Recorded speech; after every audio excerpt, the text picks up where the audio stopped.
Dan juga di konseling kali ini itu ada beberapa asas, yaitu asas kesukarela. Jadi nanti Mbak Ana secara sukarela menceritakan masalah yang Mbak Ana alami.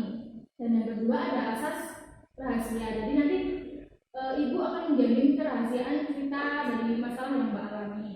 Terus asas keterbukaan. Jadi Mbak Ana nanti secara terbuka atau istilahnya secara belak-belakan lah menceritakan masalah yang sedang Mbak alami saat ini. Apakah Mbak sudah paham? Paham Bu. Oke, kita sepakati aja ya Mbak ya. Waktunya mau berapa menit ini? Kalau 30 menit bagaimana? Oke, 30 menit ya Mbak ya. Oke Mbak Ana, kita perhatikan ya Mbak Ana ya. Sebelum-sebelumnya atau akhir-akhir ini Ibu itu sering mendengar keluhan dari para guru-guru yang di sekolah ini kan mengenai sikap Mbak Ana selama pembelajaran atau selama di sekolah kan. Katanya karena guru-guru tersebut Mbak Nana itu di kelas itu sering tidur dan juga nilai Mbak Nana itu jadi kayak turun gitu loh Mbak. Dan juga Mbak Nana nggak pernah mengerjain tugas sama sekali. Itu kalau boleh tahu apa sebabnya ya?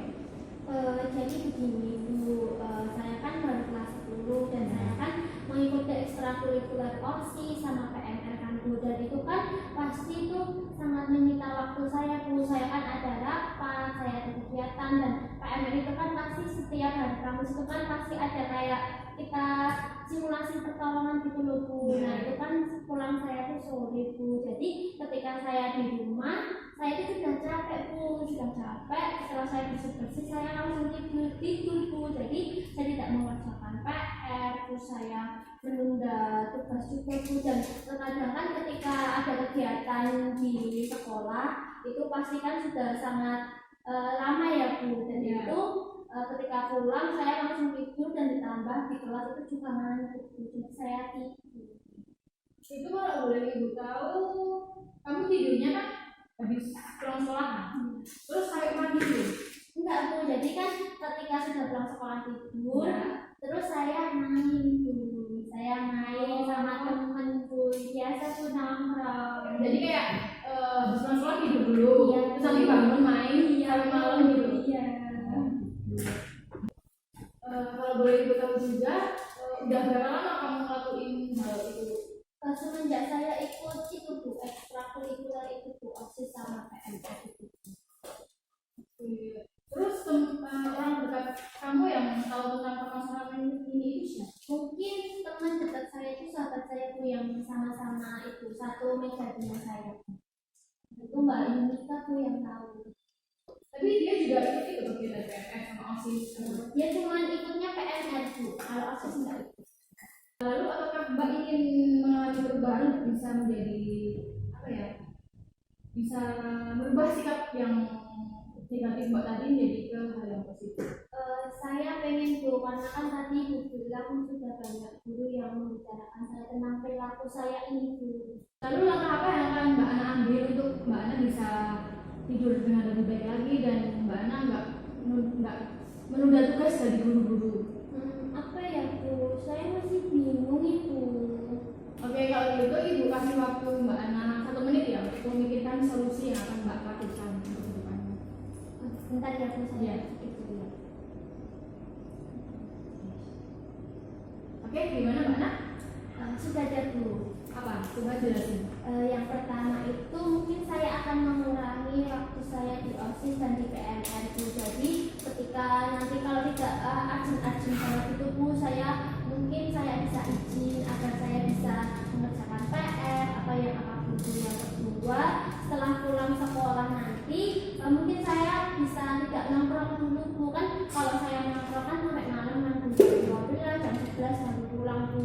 Nah itu mungkin saya akan membatasi juga Bu, saya bilang ke teman-teman saya nggak nongkrong dulu ya, mau ngerjain tugas atau saya mau belajar dulu baru itu. Lalu apakah Mbak Ana pernah kayak merasa rileks sama kayak gitu? Pernah tuh, ketika saya itu sendiri di kamar Bu, terus saya bisa mendengarkan musik yang saya suka, itu saya sudah merasa rileks sama tenang Bu. Oke, lalu kalau seandainya masalah yang Mbak alami ini bisa terselesaikan dengan baik dan bisa dengan cepat, apa perasaan yang akan Mbak Ana rasakan? Mungkin saya akan sangat senang sekali Bu, karena kan permasalahan saya selesai dan saya tidak ditegur oleh guru maupun dibicarakan oleh guru, dan saya bisa merubah sikap saya yang negatif ini menjadi positif Bu. Oke, untuk selanjutnya Ibu akan beri kamu tentang skala. Skala itu tentang isinya ini kondisi kamu yang saat ini itu ada di skala berapa? Skala skala 2. Oke, masih skala 2 ya, berarti masih skala yang terbilang cukup rendah ya Mbak ya. Lalu Ibu mau tanya, apakah Mbak Ana ada kayak ada niat untuk menaikkan skala dari skala 2 ini di skala 5? Saya mau menaikkan dari skala 5 Bu. Lalu dengan cara apa? Yang tadi dari yang sudah saya ungkapkan tadi, solusi-solusi yang sudah saya utarakan, seperti saya tidak akan menang lagi dan saya akan mengurangi untuk mengikuti ekstrakurikuler OSIS dan PMR. Oke, kalau begitu kita udah di tahap akhir ya Mbak ya. Ibu boleh minta tolong Mbak Ana boleh simpulkan tentang konseling kita pada pagi ini.